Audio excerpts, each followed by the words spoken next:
muchas gracias a todos los que nos acompañan. Y bueno, Oscar, es un gusto reencontrarnos luego de un par de años para justamente hablar sobre un tema que yo creo que es de mucho interés para todos aquellos profesionales a los cuales nos gusta el deporte, nos gusta el fútbol y que también nos desenvolvemos en el ámbito profesional. Y por eso que denominamos a la conferencia de la cancha a la oficina, lecciones de liderazgo más allá de los resultados. Bueno, muchas gracias Alonso, muchas gracias Rocío por la presentación, es un gusto poder estar con ustedes y hablar de algo que tanto nos gusta y de un deporte donde hay mucho de trabajo en equipo, de liderazgo, de esfuerzo y que tiene muchas comparaciones, muchos símiles con la empresa, ¿no? Con el día a día nuestro. Exactamente, justamente para poder arrancar ese conversatorio, primero hablemos sobre el liderazgo a prueba de entornos. Tú has estado en universitario, fuiste campeón, cienciano, tu paso por la selección como parte del comando técnico de Ricardo Gareca en el proceso Qatar, que no acabó bien, pero justamente todo eso nos lleva a la siguiente pregunta. ¿Cómo ejercer el liderazgo en un entorno complejo donde, por ejemplo, hay mucha expectativa o también mucho escepticismo o una carga negativa muy fuerte? Mira, haciendo una comparación con ambos, con lo que sucedió en Qatar, con la selección y con Cienciano, prácticamente ambos parten de un ambiente de escepticismo. Qatar obviamente en las primeras fechas fue tremendo, teníamos un punto de 15 posibles, eso generó un ambiente muy negativo, de decepción. Y bueno, a partir de confiar en los jugadores, el líder principal, obviamente Ricardo Gareca, siempre confió en los jugadores, en el plan y de la posibilidad de mejorar el rendimiento de algunos muchachos. Mejoraron los resultados, el funcionamiento del equipo, mejoraron los resultados. Se ganó un partido importante como fue con Ecuador de visitante. Vino la Copa América que nos permitió sumar horas de entrenamiento, de convivencia, que es algo importante cuando estás en selección, cosa que no ocurre normalmente. Empezaron a mejorar los resultados, tanto así que llegamos a pelear ese cupo por el Mundial hace muy poquito tiempo.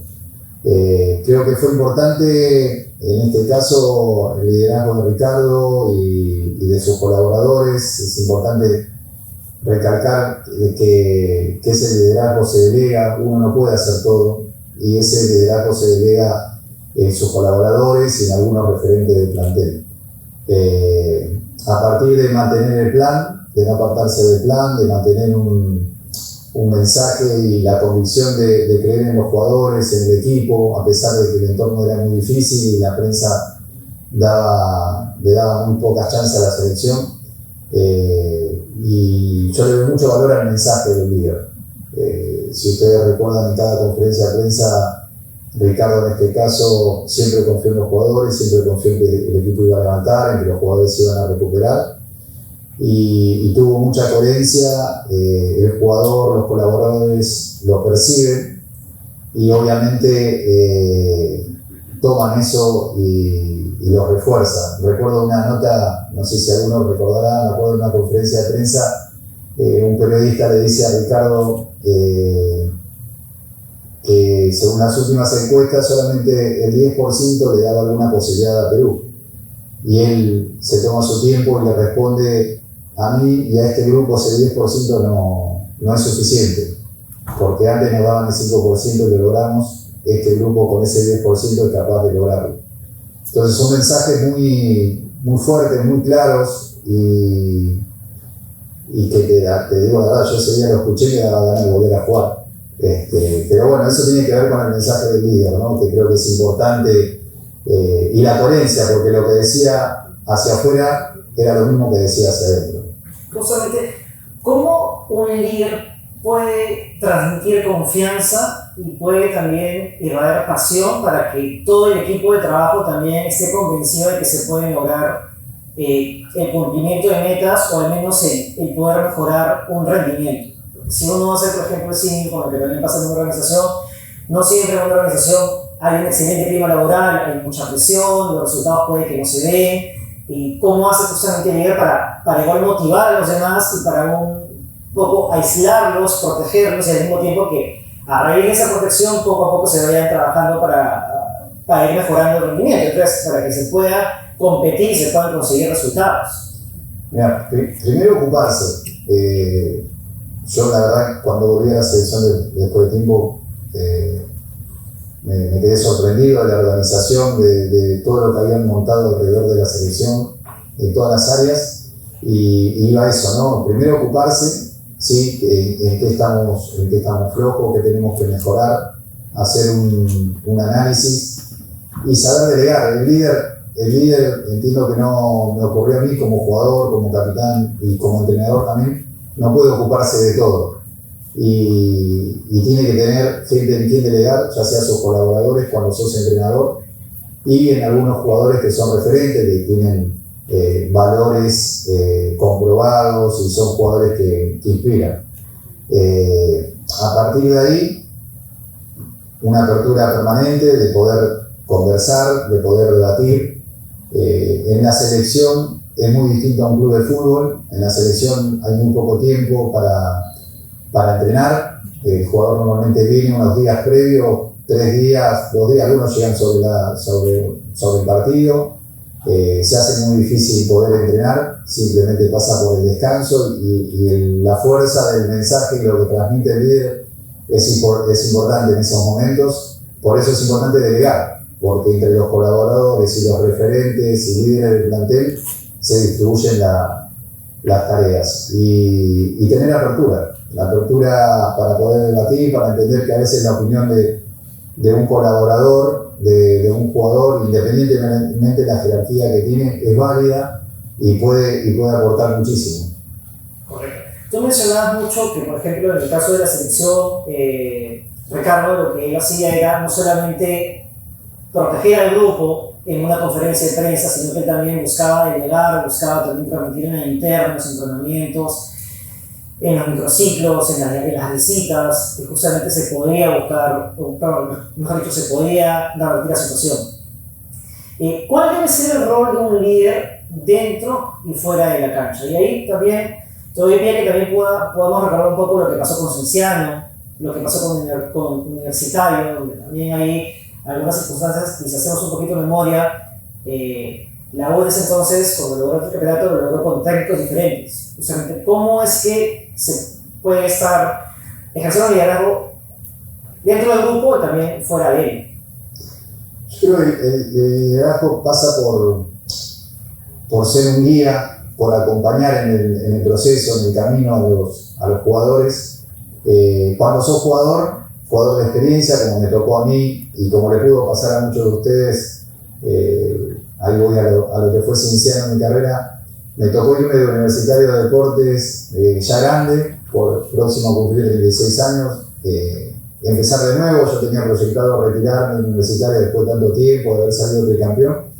Me tocó empezar de nuevo en un lugar dejando a mi familia, pero bueno, a veces uno tiene que hacer esos sacrificios y entender por qué lo hace, para qué. Y bueno, y en el camino del líder, a mí me tocó llegar a un club donde no teníamos infraestructura. No sé si alguno de Cusco, creo que me había cruzado recién con una persona que era de Cusco también, y saben, bueno, la época de lluvia es tremenda, en la época de lluvia no teníamos cancha de entrenamiento, muchas veces teníamos que entrenar en zonas arqueológicas como Sacsayhuamán, y bueno, el líder en esos momentos acompaña, toma eso como un desafío, o se queda en la excusa de decir, bueno, no entrenamos porque no tenemos cancha de fútbol o porque no tengo lo básico para entrenar, o voy, entreno porque sé que tengo que prepararme, porque no importa lo que suceda, yo tengo que enfrentar a un equipo internacional, estoy representando al Perú. En esos momentos donde el líder toma un papel preponderante, porque además, así como me tocó a mí, en ese grupo estaba Germán Carti, que fue el goleador de esa Copa Sudamericana, Juan Carlos Basalar, Y cuando los chicos, era un plantel de mucha experiencia y algunos chicos que recién comenzaban. Entonces cuando ven a los grandes, a los líderes, a los referentes, ir y entrenar y correr donde sea porque se tenían que preparar, no le queda otra que seguirlos. En la selección, como te decía, lo de Ricardo y todos los colaboradores pasaba por eso, ¿no? Por hacer una retroalimentación, ver dónde teníamos que hacer ajustes. La Copa América, como te comenté, fue importantísima porque, a diferencia de los partidos eliminatorios, la Copa América te permite convivir, sumar horas de entrenamiento, probar. De hecho, se probaron jugadores que terminaron siendo titulares luego en el proceso. Pero todo eso es posible gracias al papel que cumplen los líderes dentro del plantel, dentro de la convivencia. En el caso de Cienciano, como te decía, si bien teníamos la altura a favor, por otro lado llegaba a ser un inconveniente cuando teníamos que salir, porque pasábamos por Lima, perdíamos entre que llegamos a Lima, íbamos a algún otro país, y regresábamos, perdíamos días de entrenamiento. Pero bueno, no nos quedábamos en el problema, sabíamos que el objetivo era demasiado grande, teníamos un sentido de oportunidad importante, sabíamos que por nuestra edad seguramente era nuestro último torneo internacional, era ese o no era nunca más. Y bueno, fuimos sorteando distintas etapas, distintos rivales. La Copa Sudamericana en esa época, recordarás, era una parte por clasificación y otra por invitación. Entonces se aseguraban que los mejores equipos del continente estén presentes, con lo cual era un reto mayor. Bueno, conforme fuimos pasando las etapas, fuimos haciéndonos mucho más fuertes, tuvimos distintas situaciones desde donde nos menospreciaban, porque éramos un equipo éramos un país que normalmente no trascendía internacionalmente en torneos internacionales, no llegaba a instancias importantes. Llegamos a jugar contra Santos en Brasil, lleno de figuras, había jugado la final de la Copa Libertadores, la había perdido, y como anécdota se lo cuento, y estábamos cenando y veíamos los noticieros dentro de lo que entendíamos de portugués, y bueno, me preguntaban qué era Cienciano, los hinchas del Santos, y nos ponían desde una flor exótica, desde una comida, cualquier cosa, y ahí me quedó grabado eso. Y ahí es donde los líderes, los referentes, le veíamos la cara a los muchachos, a los más jóvenes, y claro, cada vez iban más para abajo, ¿no? Pero bueno, ahí es donde el líder aprovecha esas situaciones para empoderar al compañero, para sacarle ese fuego sagrado que todos tenemos adentro, que está ahí, pero hay que sacarlo en algún momento. Y bueno, ese partido lo salimos a jugar como si fuera la final del mundo.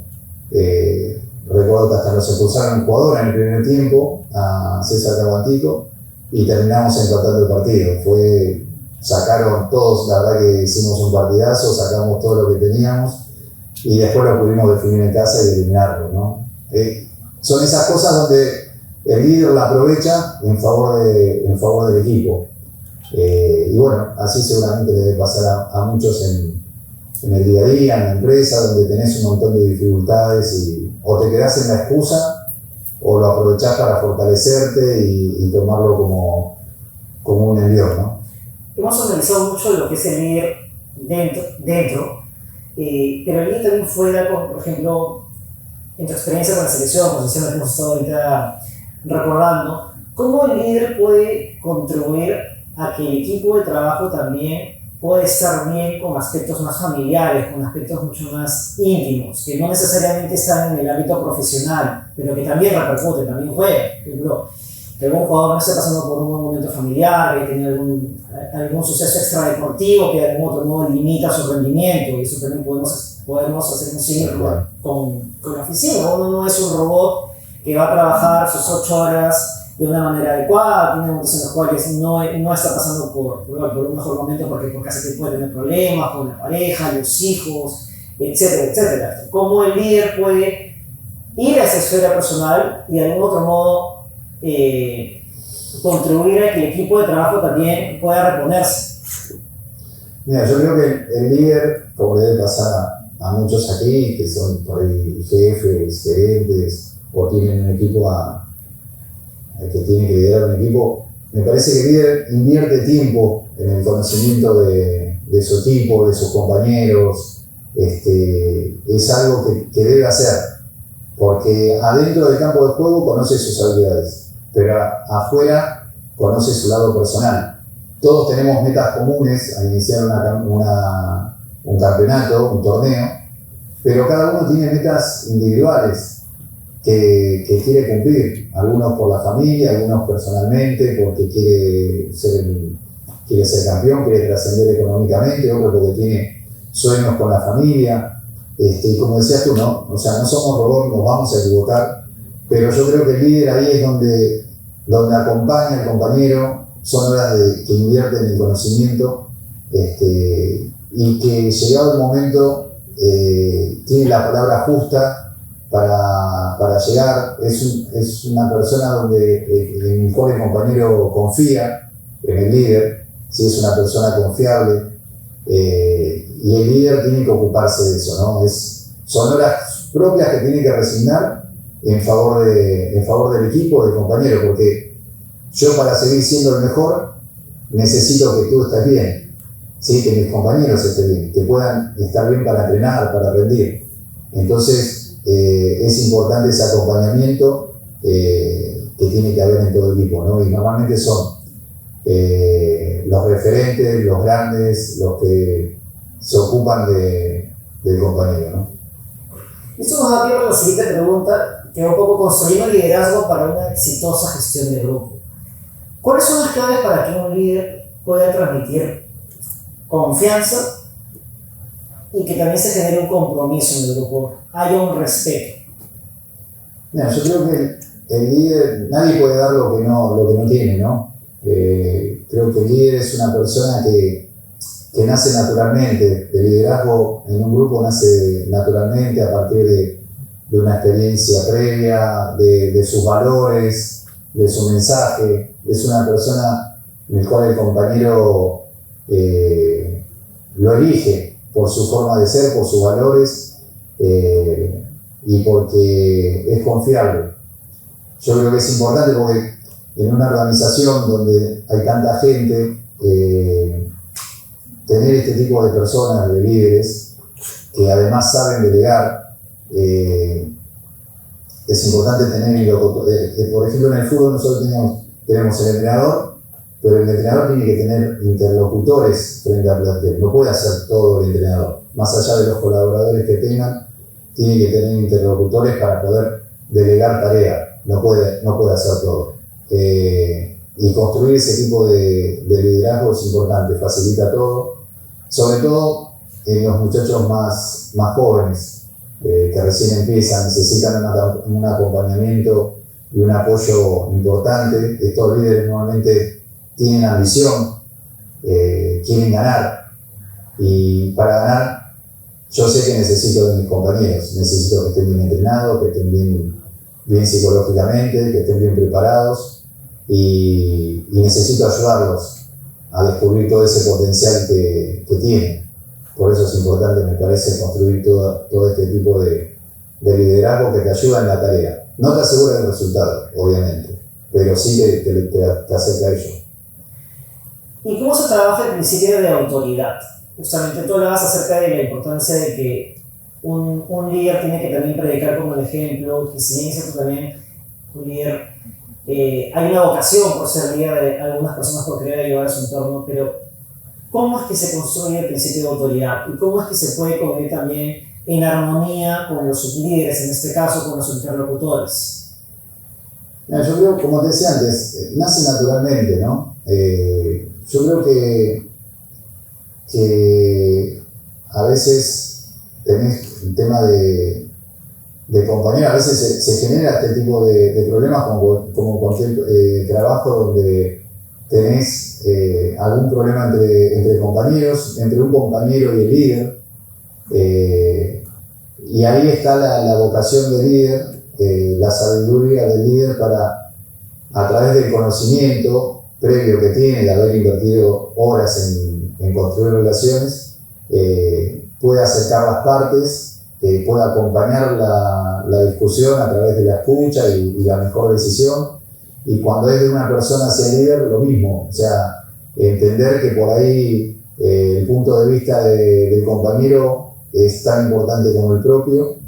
Y de todas estas situaciones que se dan, es importante atacarlas y tratarlas lo más pronto posible, de manera que no afecten a todo el grupo. Después, yo como jugador te puedo decir que siempre entendí que nunca voy a tener, no siempre voy a tener el jefe que quiero, no siempre voy a tener el compañero que quiero y no siempre voy a estar en el lugar que quiero. Entonces, uno tiene que hacer las cosas bien independientemente de quién sea su jefe, quién sea su entrenador, quién sea su compañero. Uno se tiene que preparar bien, tiene que tratar de ayudar al entorno a que el entorno sea el adecuado para poder cumplir la meta. Justamente lo que has dicho es clave y en tu experiencia como universitario, por ejemplo, ustedes caminaron realmente con 3 técnicos distintos. Y en tu experiencia profesional, ¿tú cómo evalúas la figura de liderazgo en esos retos, en la convivencia, en el principio de autoridad? ¿Cuáles son las figuras que más han dejado, que más han marcado? No, yo creo que hay jerarquías en todas las instituciones, en todas las empresas, que hay que tenerlo claro que somos, más allá de que somos deportistas, somos trabajadores como en cualquier otra empresa, hay que respetar las jerarquías. Y a mí me tocó, como decís, en ese tiempo como jugador, tener distintos entrenadores. Cuando me tocó ser entrenador, traté siempre de dar lo que me hubiera gustado recibir de mi entrenador. Pero a mí me tocaron entrenadores que me tocó salir campeón y por ahí con algún entrenador que prácticamente ni me hablaba. Pero era más fuerte lo que yo quería, lo que quería el equipo, que era salir campeón, lograr los objetivos, independientemente de quién era mi jefe. Y no por eso lo dejaba de respetar o dejaba de acatar las órdenes. Había cosas o valores o cosas que no coincidíamos y no por eso dejaba de respetar la autoridad. Correcto. ¿Cuáles son las principales problemáticas o los potenciales riesgos a los que se enfrenta un líder en el manejo de grupos? Mira, bueno, un poco lo que te comentaba recién, a veces el líder se puede encontrar con este tema de algún conflicto entre compañeros, entre algún compañero y el líder. Se puede, si bien no depende de él, pero se genera muchas veces en los clubes, donde a veces el presidente o el dueño de la empresa, por decirlo de alguna manera, pone unas expectativas muy altas, no acorde al plantel con el que se cuenta, y eso genera un conflicto que más allá de que es externo, no tiene que ver con el grupo de trabajo, el líder lo tiene que atender.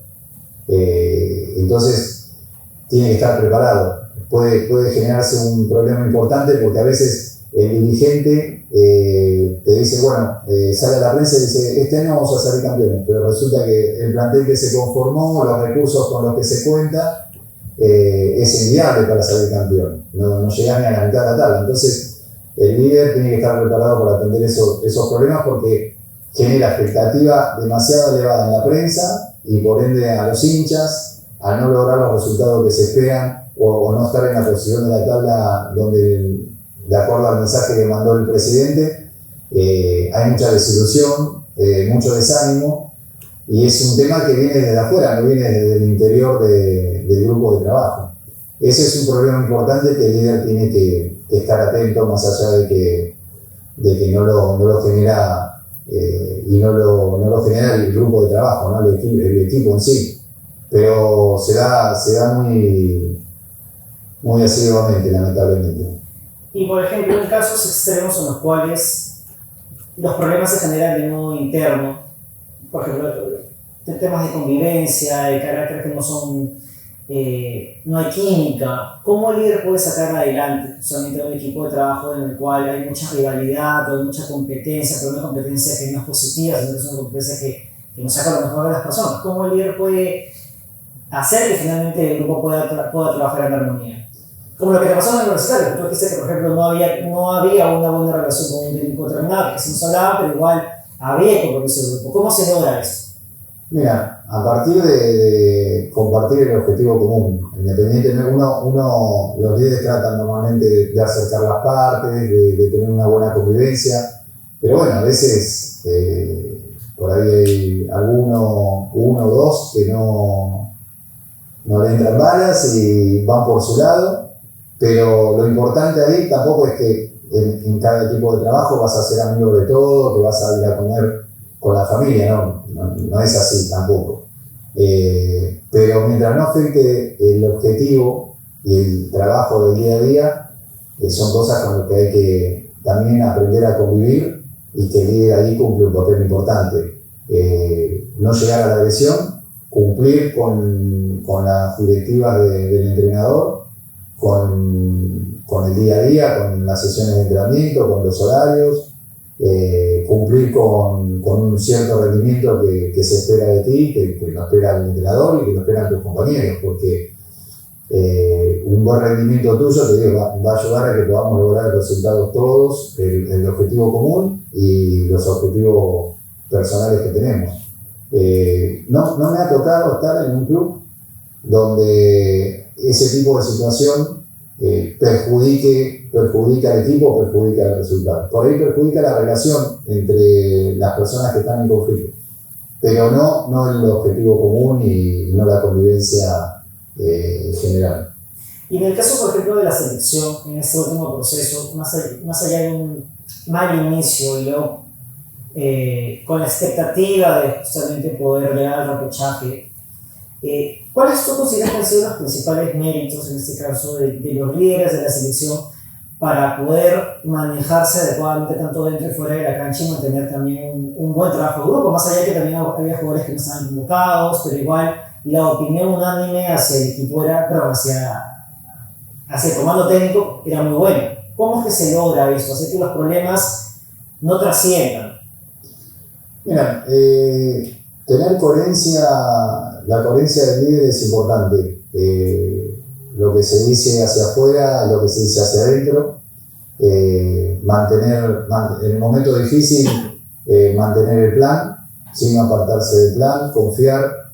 En los momentos buenos, ponerlo en contexto al jugador, porque también el momento bueno es difícil de manejar, sobre todo cuando estás en selección. En selección no se mueve una parte del país como en un equipo, en la selección se mueve todo el país.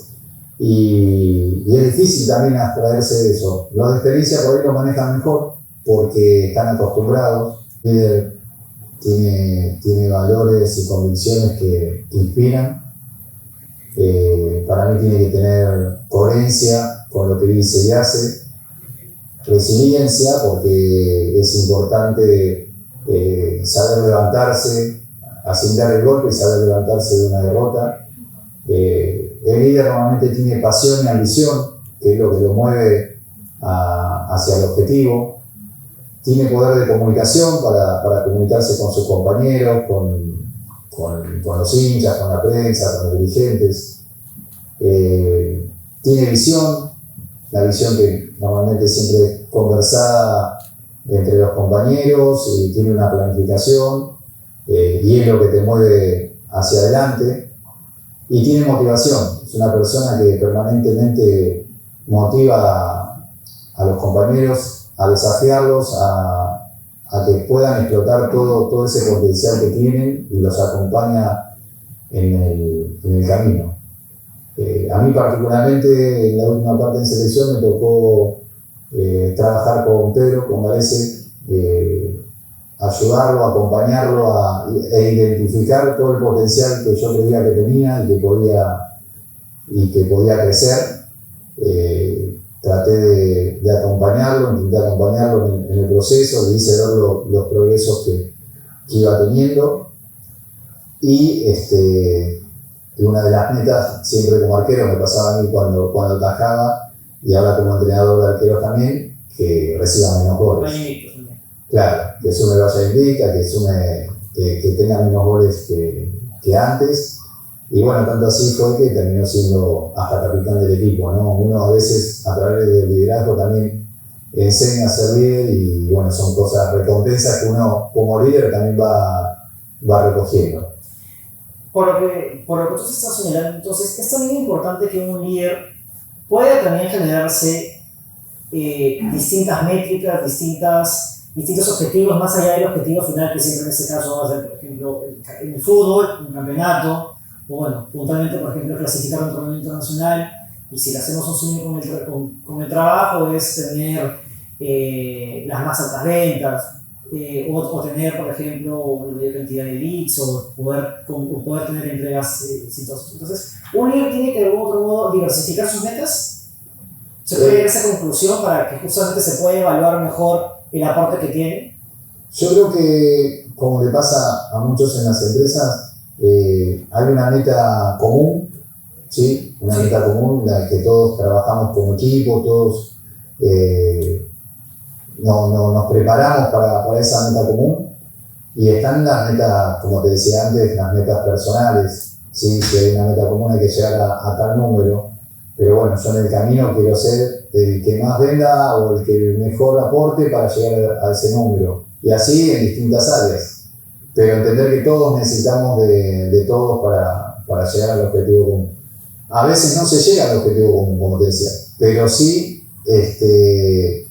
si hacemos las cosas bien, va a repercutir en beneficio de todos, más allá de que no se llegue al objetivo común y al objetivo final.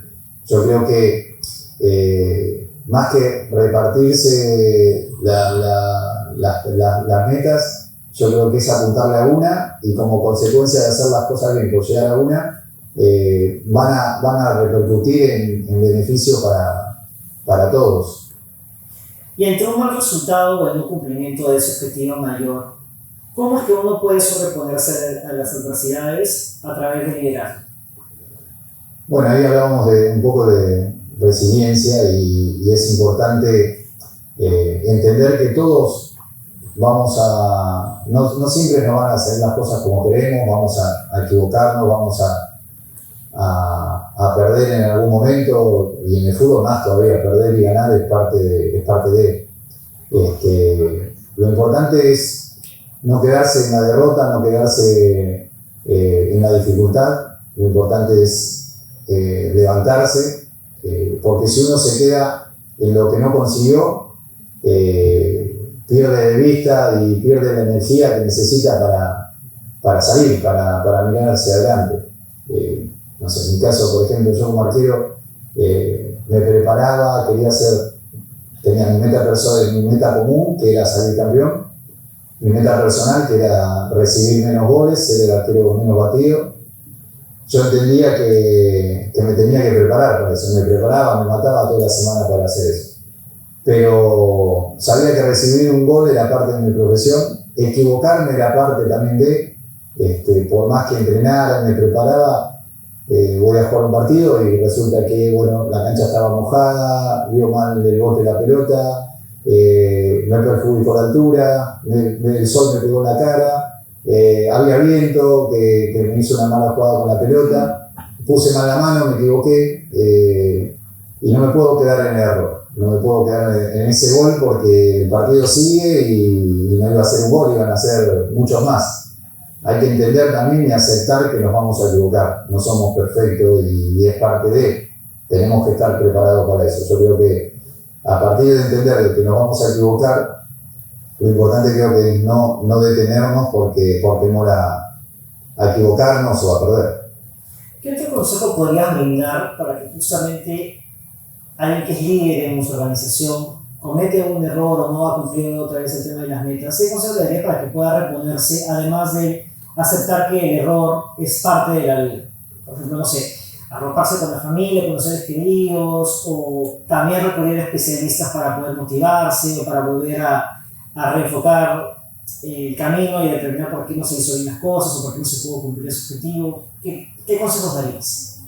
Mira, yo creo que el líder entiende la derrota o el fracaso como parte de a todos nos pasa en el día a día que nos equivocamos, que fallamos, que las cosas no salen como queremos.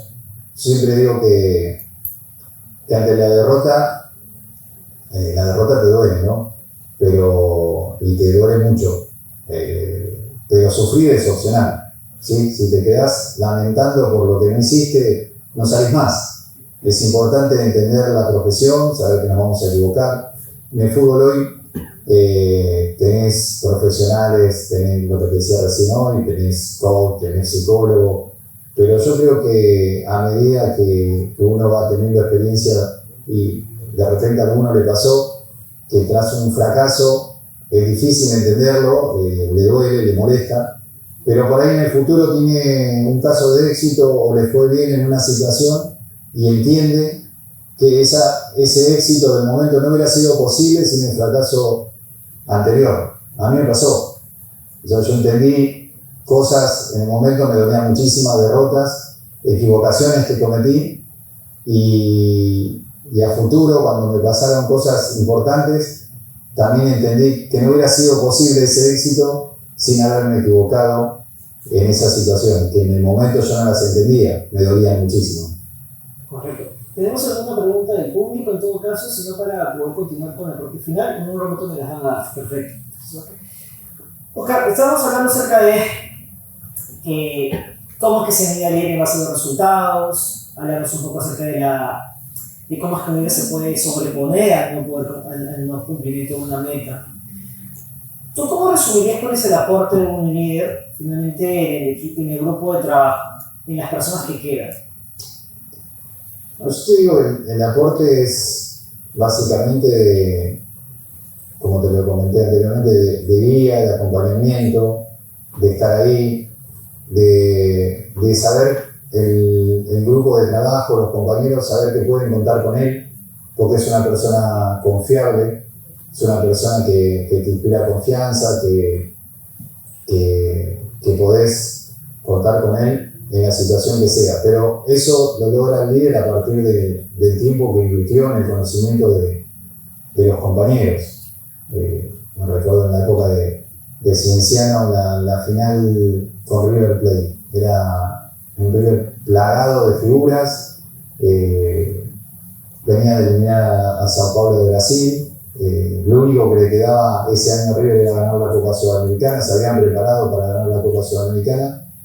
Y bueno, cuando llegamos a Argentina, la verdad eran súper candidatos, todo el mundo daba por hecho que River nos ganaba y bueno, hicimos un partidazo. Habíamos conversado mucho entre los compañeros, había muchas dudas porque nunca habíamos estado en una situación como esa, ninguno de los componentes había jugado una final internacional. Jugamos y conversamos mucho previo al partido. Y con total apertura de los temores que teníamos, de lo que podía pasar si no ganábamos, porque mucha gente dependía de nosotros. No era solamente el tema deportivo, la gente que iba al estadio, si recuerdan en esa época en Cusco, la Plaza de Armas era otro estadio de fútbol en Cusco, se llenaba de gente, todos los negocios que se generaban alrededor del estadio, gente que venía de comunidades a vender sus cosas, sus productos, era una presión enorme. Y obviamente no le queríamos fallar a esa gente, no le queríamos fallar a la familia, no queríamos perder esa oportunidad. Pero a partir de la confianza que había entre los líderes y entre los muchachos, se generó una apertura total, conversamos mucho, sabíamos que podíamos fallar, que perder era una opción también. Pero bueno, finalmente empatamos, vino el partido a Argentina, vino el partido en Perú, pensábamos jugar en Cusco, no pudimos hacerlo. Tuvimos que ir a Arequipa, con lo cual generaba una dificultad más.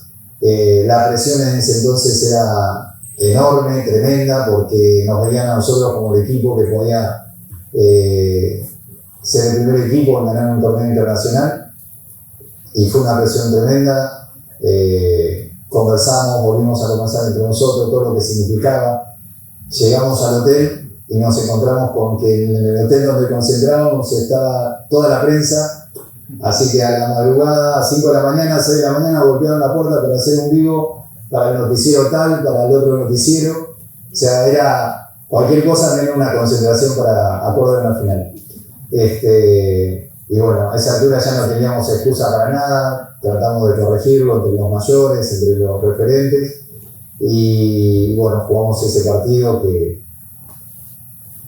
gracias a Dios pudimos ganar sin obviamente habiendo pasado algunas dificultades extra, tuvimos una expulsión comenzando el segundo tiempo, hicimos el gol, tuvimos otra expulsión, pero bueno, estábamos tan firmes y convencidos y no nos apartábamos del plan, estábamos muy metidos en que teníamos la meta ahí y no la podíamos dejar pasar. Finalmente logramos lo que fue el primer título internacional. A partir de lo que iba un poco tu pregunta, la apertura que había con los líderes, con la apertura que había en el grupo para conversar de lo que sea, nadie tenía ninguna reserva en decir yo tengo temor por esto o por aquello. Era un grupo muy, muy abierto y eso lo genera obviamente las personas que lideran esos grupos, ¿no? Perfecto, Oscar, gran lección y nada, muchísimas gracias por habernos acompañado en este conversatorio y muchísimas gracias a todos los asistentes, espero que hayan podido disfrutar, así que será hasta una próxima oportunidad.